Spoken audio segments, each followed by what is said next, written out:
ان تمام واقعات کے ساتھ ساتھ کچھ چھوٹے موٹے سرائے جاری تھے. ادھر ادھر کے قبائل کو اب سرنگوں کیا جا رہا ہے.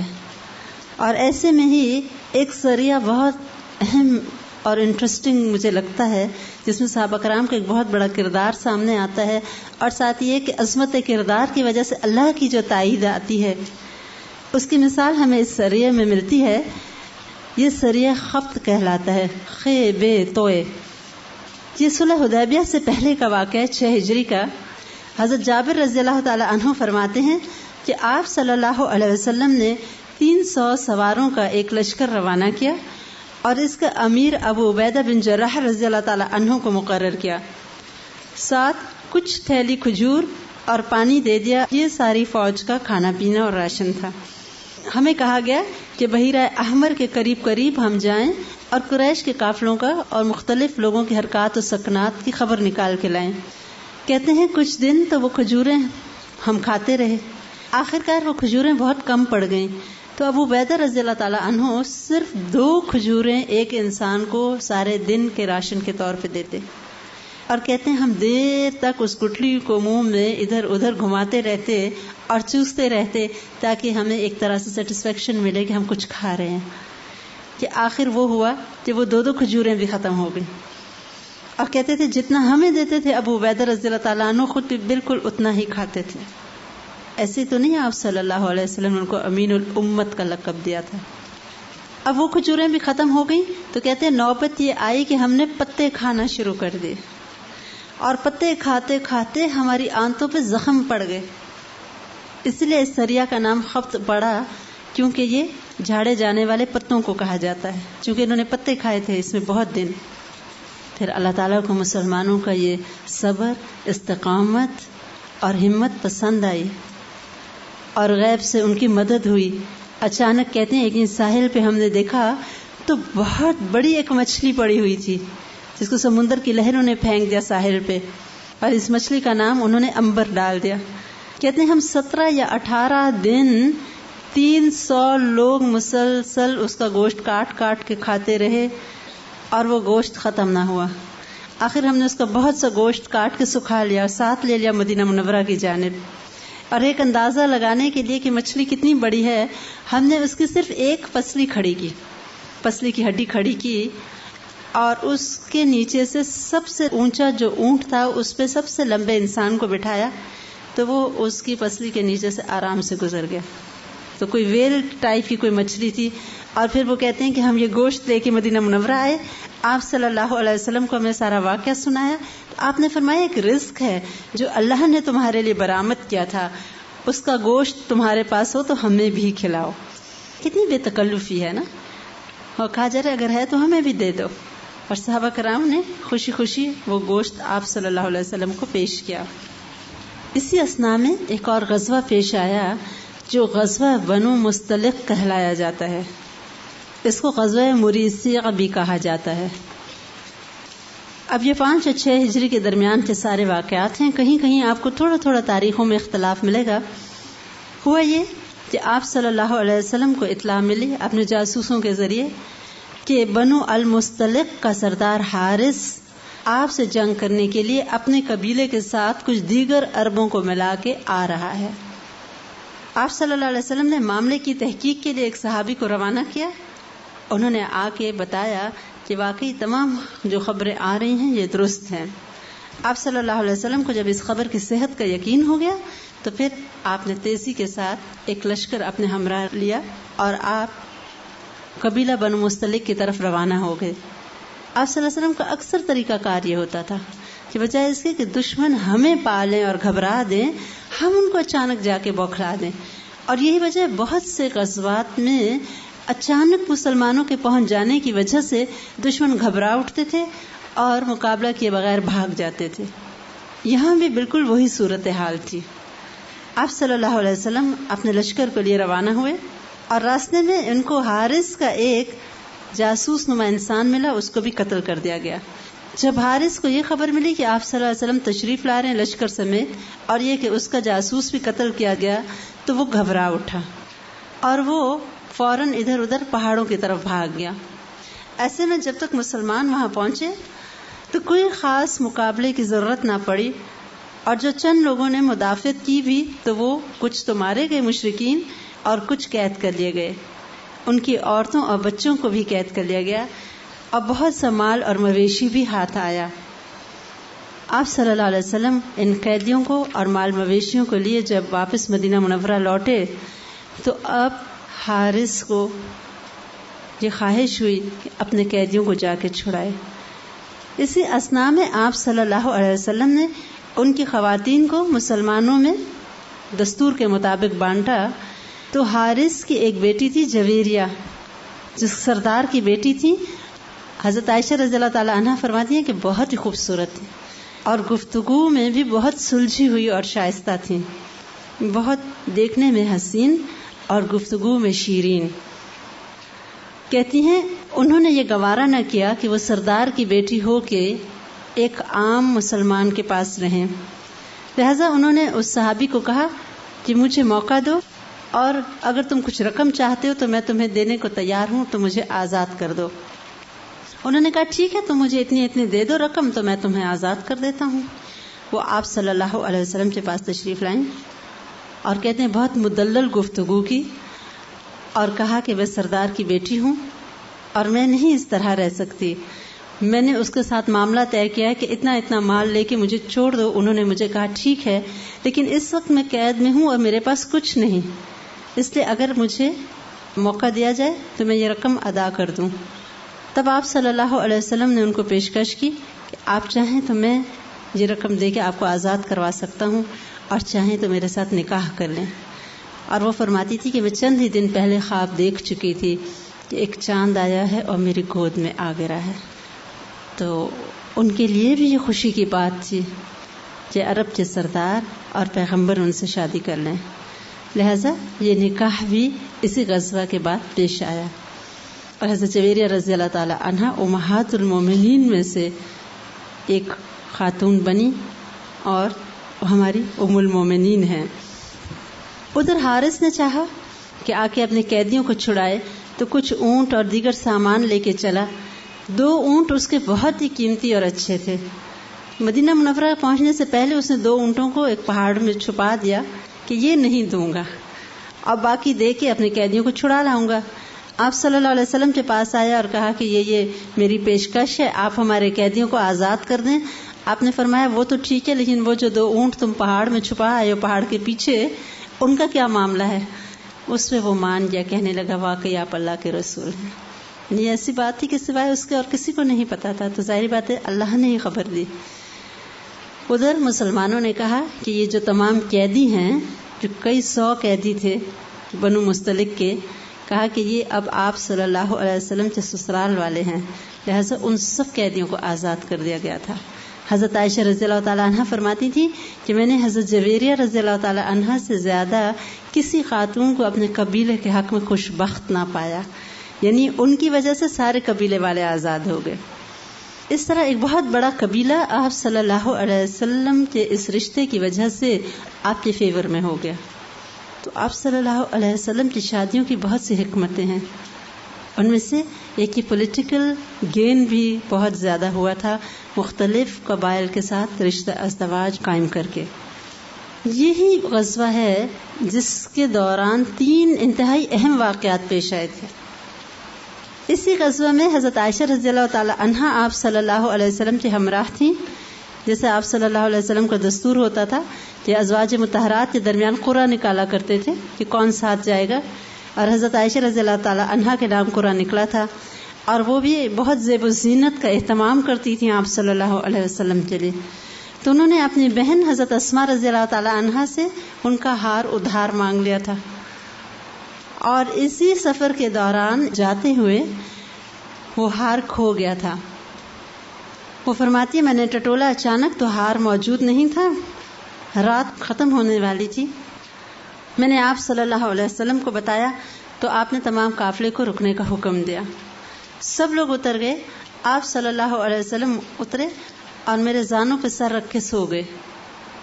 فجر کا وقت قریب تھا، صحابہ کرام دور دور تک پھیل گئے کہ اب وضو کے لیے پانی چاہیے ہوگا، تلاش کر لیں، تو کہیں پانی دور دور تک نہ ملا۔ سارے قافلے والے پریشان تھے۔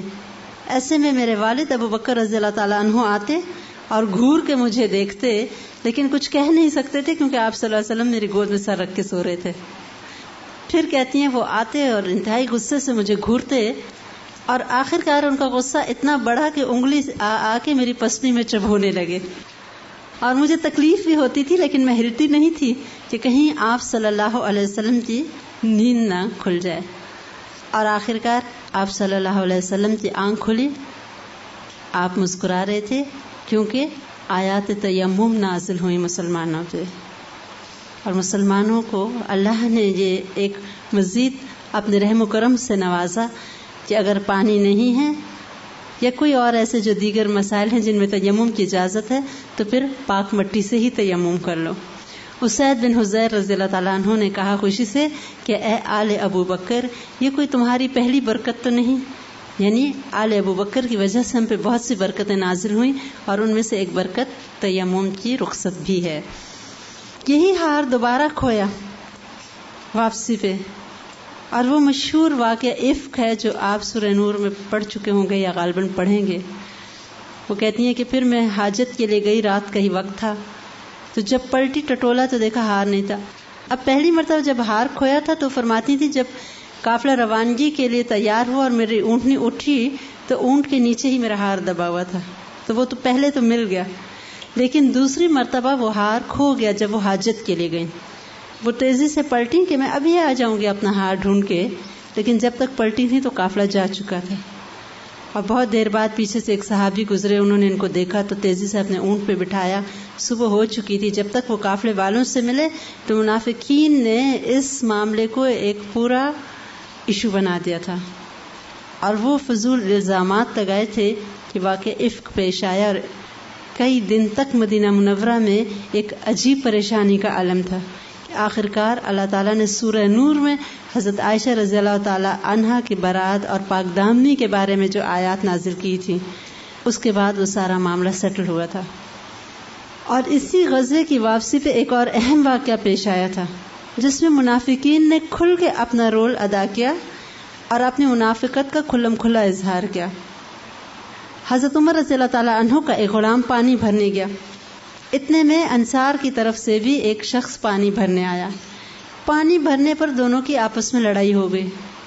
حضرت عمر کے غلام نے اس شخص کو کچھ دھکا وغیرہ دیا، اس نے اس کو دیا، اور دونوں میں جب بہت ایک ہاتھا پائی کی نوبت آئی تو وہ پکار اٹھا کہ اے گروہ انصار مدد کو آؤ، یعنی سارے آؤ اور میری مدد کرو کہ ہم اس کو ٹھیک کر لیں۔ اس نے جب شور مچایا تو ایسے میں حضرت عمر کے بھی مزدور یا غلام تھا، اس نے شور مچا کے مہاجرین کو بلا لیا۔ اب قریب تھا کہ مہاجرین اور انصار آپس میں لڑ پڑتے کہ آپ صلی اللہ علیہ وسلم کو خبر ہوئی اور آپ تیزی سے آئے اور آپ نے فرمایا میرے ہوتے ہوئے جاہلیت کی پکار۔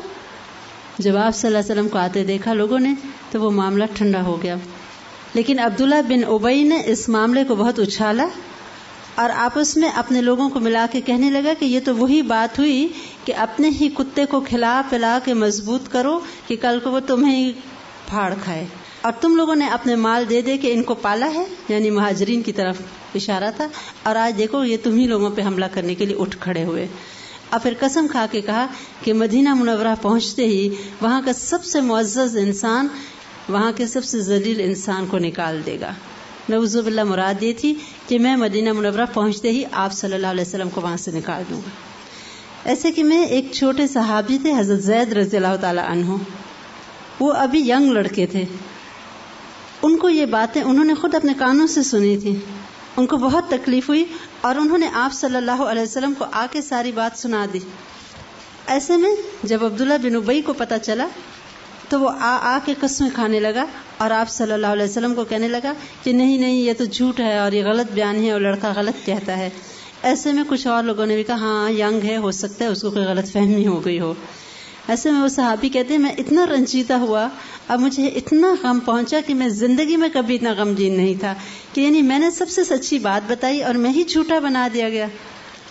ادھر آپ صلی اللہ علیہ وسلم نے جب دیکھا کہ ان باتوں کا مسلمانوں پہ بہت ایک اثر پڑ رہا ہے، آپ نے فوراً کوچ کا حکم دیا کہ اٹھو اور تیزی سے نکل پڑو۔ حالانکہ وہ وقت روانگی کا نہیں تھا، لیکن آپ چاہتے تھے کہ مسلمانوں کی اٹینشن کو ڈائیورٹ کر دیا جائے۔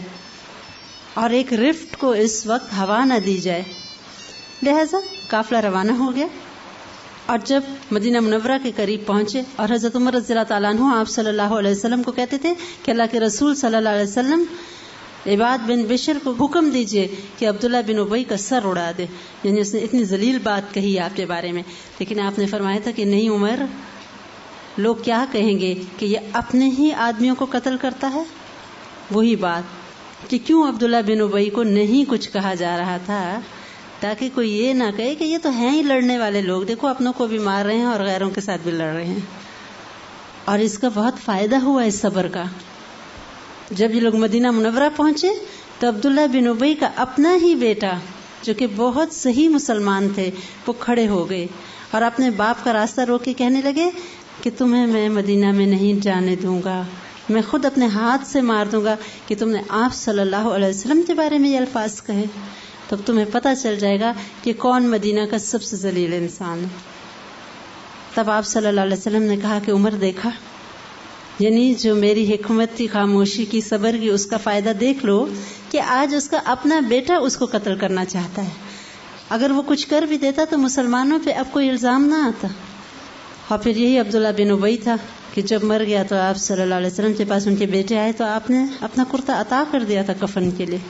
اور اس لیے بھی کیا تھا کیونکہ جب آپ صلی اللہ علیہ وسلم کے چچا عباس رضی اللہ تعالیٰ عنہ فتح مکہ کے بعد آئے تھے مدینہ منورہ تو وہ کافی طویل القامت تھے، تو ان کے پاس کپڑا نہیں تھا، تو عبداللہ بن ابی نے اپنا کرتا عطا کیا تھا. اور آپ صلی اللہ علیہ وسلم نے تو کسی کا احسان اپنی زندگی میں باقی نہ چھوڑا تھا، بدلہ اتار دیا تھا. تو ایک وہ بدلے کی بھی بات تھی کہ اپنا کرتا آپ نے اس کے کفن کے لیے عطا کر دیا تھا. اب منافقین کا نفاق کھل کے سامنے آ گیا تھا. اب یہ پریٹینڈ اور نہیں کر سکتے تھے جو کردار انہوں نے بنو مستلق کی واپسی پہ ادا کیا تھا. اور اب ہر ایک کو پتا تھا کہ یہ آستین کے سانپ ہیں. اسی دوران ایک اور واقعہ پیش آیا، یہ بھی 6 ہجری کی بات ہے. ایک قبیلے کے لوگ آپ صلی اللہ علیہ وسلم کے پاس آئے، اسلام قبول کر لیا مدینہ منورہ میں، لیکن ان کو مدینہ منورہ کی آب و ہوا راس نہ آئی. انہوں نے آپ صلی اللہ علیہ وسلم سے آ کے اس بات کی شکایت کی تو آپ نے اپنے ایک چرواہے کے ہمراہ ان کو مدینہ منورہ کی چراگاہوں میں بھیج دیا کہ آپ لوگ وہاں جائیں، اونٹ کا دودھ اور اونٹ کا پیشاب پئیں، آپ ٹھیک ہو جائیں گے. اور یہ بخاری کی روایت ہے. ان لوگوں نے کچھ دن باہر رہ کے خوب کھایا پیا، جب تندرست ہو گئے تو ان کی نیت خراب ہو گئی. انہوں نے اس چرواہے کو قتل کر دیا اور سرکاری اونٹ لے کے وہاں سے بھاگ نکلے. آپ صلی اللہ علیہ وسلم کو جب یہ خبر ملی تو آپ صلی اللہ علیہ وسلم نے ان کے حق میں بدعا کی کہ اے اللہ ان پر راستہ تنگ کر دے. اور یہی ہوا، وہ بھاگ نہ سکے. بہت جلد جابر بن فہری رضی اللہ تعالی عنہ نے جا کے ان کو قید کر لیا، آپ صلی اللہ علیہ وسلم کے پاس لائے. وہ مرتد بھی ہو چکے تھے، یعنی اسلام قبول کرنے کے بعد اسلام سے پھر گئے تھے. انہوں نے آپ صلی اللہ علیہ وسلم کے چرواہے کو قتل کیا اور ان اونٹوں کو بھی لے بھاگے تھے. ان کے ملٹی کرائمز تھے، ایک نہیں تھا، اور اس میں سب سے بڑا کرائم تھا مرتد ہونا. لہٰذا آپ صلی اللہ علیہ وسلم نے حکم دیا کہ ان کی آنکھوں میں گرم سلائیاں پھیر دی جائیں کہ یہ اندھے ہو جائیں، اور ان کے ہاتھ پاؤں مخالف سم سے کاٹ کے ان کو پھینک دیا جائے، اور وہ پھر تڑپ تڑپ کے مارے. بظاہر لگتا ہے کہ بہت سخت سزائیں دی گئیں، لیکن یہ سزائیں ضروری ہیں. اسلامی حکومت کا باغی، اسلام سے ہٹ جانا، آپ جانتے ہیں مرتد کی تو سزا ہی قتل ہے. اور پھر ایک ایسی سزا دی گئی تاکہ کوئی بھی عبرت پکڑ کے آئندہ اس طرح کی کوئی حرکت نہ کرے. تو مجرموں کو ایسی سزا دے کے معاشرے کا امن و امان قائم رکھنا مقصود ہوتا ہے. اسی لیے آپ دیکھیں کہ آپ کو بہت کم جرائم جو ہیں اس دور میں اسلام کے بعد ملیں گے. واقعات ملتے ہیں اکا دکا، سوسائٹی میں سارے ہی فرشتے نہیں بن جاتے، لیکن عمومی طور پہ ایک پیسفل معاشرہ وجود میں آ رہا تھا جس میں لوگوں کا اپنا جو محاسبہ نفس ہے وہ سب سے زیادہ اسٹرانگ تھا. وہ خود ہی اپنی غلطیوں کا آ کے اعتراف کرتے تھے بعض اوقات، اور آپ صلی اللہ علیہ وسلم کو کہتے تھے آپ ہمیں سزا دیجئے، حد جاری کیجئے. ادھر معاشرہ بہتر ہو رہا ہے، ادھر آپ صلی اللہ علیہ وسلم نے سیاسی طور پر بھی ایسی تدابیر کی کہ اسلام کو استحکام ملا. اور ان میں ایک بہت اہم واقعہ صلح حدیبیہ کا ہے. خیبر کے یہود اپنی پچھلی تمام ناکامیوں کی وجہ سے تلملا اٹھے تھے. پے در پے ان کے 3 قبائل میں سے 2 جلا وطن ہوئے تھے اور بنو قریظہ کے مرد مارے گئے تھے. ان کا سردار حیی بن اخطب بھی مارا گیا تھا. ان کی تمام سازشیں ناکام ہو رہی تھیں. قریش کو تمام عربوں کے ہمراہ جو وہ ملا کے الائٹ فورسز لائے تھے وہ بھی ناکامی سے دوچار ہو گئی تھیں. اب مسلسل خیبر کے یہود ریشہ دوانیوں اور سازشوں میں مصروف تھے کہ کس طرح مسلمانوں کو ختم کیا جائے. شام کی طرف جو کچھ یہودیوں کے قبائل تھے وہ وہاں کے قبائل کو جا جا کے مسلمانوں کے خلاف اکساتے تھے اور کئی ایسے واقعات ہوئے جو وہاں کے لوگ مسلمانوں کو تنگ کر رہے تھے یہودیوں کے اکسانے پہ. آپ صلی اللہ علیہ وسلم کے اب 2 اہم دشمن تھے. ایک طرف مکہ کے قریش اور دوسری طرف خیبر کے یہود، اور اندر جو موجود تھے منافقین وہ بھی اب کھل کے سامنے آ چکے تھے. ایسے میں آپ صلی اللہ علیہ وسلم نے یہ ضروری سمجھا کہ کسی ایک دشمن کے ساتھ پیسفل معاملات طے ہو جائیں تاکہ 1 بائی 1 دشمنوں کو ٹیکل کیا جائے. کیونکہ اگر آپ اس وقت کسی ایک دشمن کو بھی چھیڑتے تھے تو دوسری طرف سے حملے کا اور مخالفت کا خطرہ ہوتا تھا. حالانکہ یہود مدینہ کے ساتھ کئی معاہدے بھی تھے، لیکن آپ صلی اللہ علیہ وسلم نے مناسب یہی سمجھا کہ قریش کے ساتھ کسی طرح جنگ بندی پہ معاملہ طے ہو جائے. آپ صلی اللہ علیہ وسلم نے 6 ہجری میں صحابہ کرام کو اکٹھا کیا اور عمرے کا ارادہ ظاہر فرمایا، جو کہ آپ کو ایک خواب بھی آ چکا تھا کہ آپ عمرہ فرما رہے ہیں، اور آپ نے جب سے مکہ چھوڑا تھا 6 سال تک اپنے اس وطن کو دیکھا بھی نہیں تھا. اور جو خانہ کعبہ کا تقدس تھا اور یہ ان کے متولیوں کی اولاد میں سے تھے، اسماعیل علیہ السلام کی اولاد میں سے تھے، کس قدر آپ کا دل تڑپتا ہوگا. لیکن آپ نے صبر کیے رکھا، مناسب وقت کا انتظار کیا. آخر کے 6 سال گزر گئے. آپ صلی اللہ علیہ وسلم نے صحابہ کرام کو بتایا، عمرے کے ارادے کا اظہار کیا. ایسے میں 1400 صحابہ کرام خوشی خوشی تیار ہو گئے. مکہ کی تاریخ میں کبھی بھی کسی کا راستہ اللہ کے گھر کے لیے نہیں بند کیا گیا تھا، لیکن کفار نے جب سنا مسلمان آ رہے ہیں تو انہوں نے تہیہ کر لیا کہ مسلمانوں کو مکہ میں نہ آنے دیں گے. حالانکہ ان کی تاریخ میں کبھی بھی کسی کا راستہ اللہ کے گھر کے لیے نہیں روکا گیا تھا، لیکن انہوں نے اپنی تاریخ کی بھی وائلیشن کی اور یہ ارادہ کر لیا کہ مسلمانوں کو نہیں آنے دیں گے. وہ مسلمانوں سے خوفزدہ ہو چکے تھے، حالانکہ ان کو پتا تھا کہ مسلمانوں کے پاس ایک تلوار کے سوا کچھ بھی نہیں ہے، لیکن پھر بھی انہوں نے سوچا کہ ہر صورت ان کا راستہ روکا جائے، نہ جانے یہ کس نیت سے مکہ آ رہے ہیں. آپ صلی اللہ علیہ وسلم جب روانہ ہوئے، ادھر قریش نے حضرت خالد بن ولید جو کہ ابھی مسلمان نہیں تھے، ان کے ہمراہ تقریباً 200 سوار لیے، اور خالد بن ولید نے مکہ کی طرف داخلے کے راستے کو اس طرح سے گارڈ کیا کہ مسلمان اندر نہ آ سکیں. ایک وقت ایسا آیا کہ مسلمانوں کے سامنے قریش مکہ کے سوار کھڑے تھے. نماز کا وقت تھا. آپ صلی اللہ علیہ وسلم نے پوری نماز ادا کروائی. ایک خوف کی حالت تھی، اور یہی وہ وقت ہے جب کہ صلاۃ خوف کا حکم نازل ہو گیا. حضرت خالد بن ولید بعد میں سناتے تھے کہ آپ صلی اللہ علیہ وسلم بالکل میری تلوار کی زد میں تھے، اور میں چاہتا ایک وار میں آپ کا کام تمام کر سکتا تھا، لیکن نہ جانے کون سی قوت تھی جو مجھے روک دیتی تھی. اور میرے دل میں آیا کہ یقیناً یہ سچے ہیں، غیب سے ان کی مدد ہو رہی ہے. یعنی اس وقت ان کو کوئی مجھ سے نہیں بچا سکتا تھا، لیکن میری تلوار اٹھتی ہی نہیں تھی. تو وہ ان کے دل پہ اسلام کی ایک دھاک بیٹھ رہی تھی، لیکن وہ جو ایک ضد یا وہ جو ان کے اندر ڈال دیا گیا تھا بچپن سے کہ اسلام کی عداوت کرنی ہے، وہ ایلیمنٹ ابھی ان کو روکے ہوئے تھا. لیکن انہوں نے بڑھ کے حملہ نہیں کیا، حتیٰ کہ آپ صلی اللہ علیہ وسلم نے راستہ بدلا اور بہت ایک لمبا چکر کاٹ کے حدیبیہ کے چشمے کی طرف جا کے پڑاؤ ڈال دیا. جب انہوں نے مسلمانوں کا روٹ بدلتے دیکھا تو وہ تیزی سے واپس مکہ گئے اور انہوں نے قریش کو ان حالات سے آگاہ کیا. آپ صلی اللہ علیہ وسلم نے حضرت عثمان رضی اللہ تعالیٰ عنہ کو سفیر بنا کے مکہ بھیجا تھا، اور کہا حضرت عمر رضی اللہ تعالیٰ عنہ کو تھا کہ آپ جائیے، کیونکہ سفارت کا جو ایک اعزاز یا منصب تھا وہ بنو عدی کے پاس ہوتا تھا جو حضرت عمر رضی اللہ تعالیٰ عنہ کا خاندان تھا. لہذا آپ صلی اللہ علیہ وسلم عموماً جس خاندان کا جو منصب اور کام ہوا کرتا تھا آپ اکثر وہی کام ان صحابہ کرام کو سونپا کرتے تھے کیونکہ وہ ان کی ایک اسپیشلائزڈ فیلڈ ہوا کرتی تھی اور سفارتی امور میں ان کا خاندان بہت آگے تھا. لیکن حضرت عمر رضی اللہ تعالیٰ عنہ نے بتایا کہ میری بات کی کوئی سے وہاں نہ ہوگی، اور یہ بھی کہ حضرت عمر رضی اللہ تعالیٰ عنہ کے وہ لوگ بہت ہی خلاف تھے. اسی لیے انہوں نے مشورہ دیا کہ حضرت عثمان رضی اللہ تعالیٰ عنہ کو بھیجا جائے کیونکہ ان کا خاندان بنو امیہ اس وقت ہی زیادہ تر مکہ میں موجود تھا اور انہیں تھا کہ ان کے خاندان والے اپنے خاندان کی بھیجے ہوئے نمائندے کی بات بہتر طور پہ سنیں گے.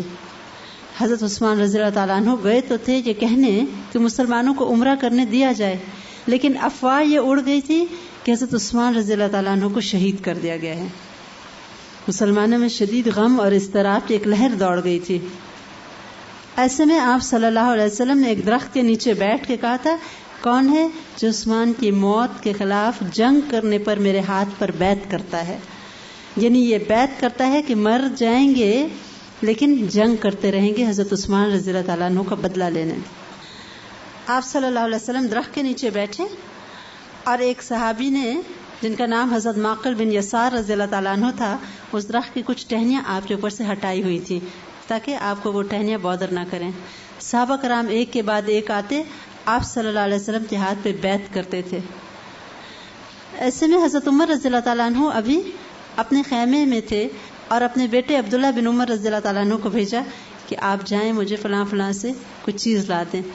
تو عبداللہ بن عمر رضی اللہ تعالیٰ عنہ اگرچہ بالکل نوجوان لڑکے تھے لیکن انہوں نے دیکھا کہ لوگ بیعت کر رہے ہیں تو پہلے آگے بھاگے بیعت کی اور پھر آگے باپ کو کہا کہ چلیے وہاں بیعت ہو رہی ہے آپ بھی کر لیجئے. یعنی ایسے نہ ہو کہ میں پیچھے رہ جاؤں، پہلے خود بیعت کی پھر جا کے باپ کو اطلاع دے. سب سے آخر میں آپ صلی اللہ علیہ وسلم نے سب کے ہاتھ پر اپنا ہاتھ رکھا تھا اور کہا تھا یہ ہاتھ عثمان کے ہاتھ کا قائم مقام ہے، یعنی اگر وہ یہاں ہوتے تو وہ بھی اس موت کی بیعت پر اپنا ہاتھ ضرور رکھتے تھے. 1400 صحابہ کرام نے آپ کے ہاتھ پہ بیعت کی تھی اور یہ بیعت تاریخ میں بیعت رضوان کے نام سے یاد کی جاتی ہے. مورخین کہتے ہیں حضرت عثمان رضی اللہ تعالی عنہ کی وجہ سے 1400 صحابہ کرام کو اللہ کی رضامندی کا سرٹیفکیٹ ملا، جیسے کہ قرآن پاک میں ہے لقد رضی اللہ عن المؤمنین اذ یبایعونک تحت الشجرہ، کہ البتہ تحقیق اللہ تعالیٰ مومنوں سے راضی ہو گیا جب کہ وہ آپ سے درخت کے نیچے بیعت کر رہے تھے. یہ اللہ کی رضامندی 1400 صحابہ کرام کو نصیب ہوئی کیونکہ وہ یہ نہیں کہتے تھے کہ کیوں یا کیا یا ہمارے پاس کچھ بھی نہیں ہے ہم کیسے جنگ کریں گے. مدینہ منورہ کئی 100 کلومیٹر دور ہے، کوئی پیچھے سے سامان پہنچنے کی امید نہیں ہے، ہتھیار پہنچنے کی امید نہیں ہے، اور سامنے دشمن اپنے شہر میں مقیم ہے، ہتھیاروں سے اور اسلحہ سے لیس ہے، نفری بھی پوری ہے. یہ ایک بہت مشکل بات ہے جو وہ کر رہے تھے.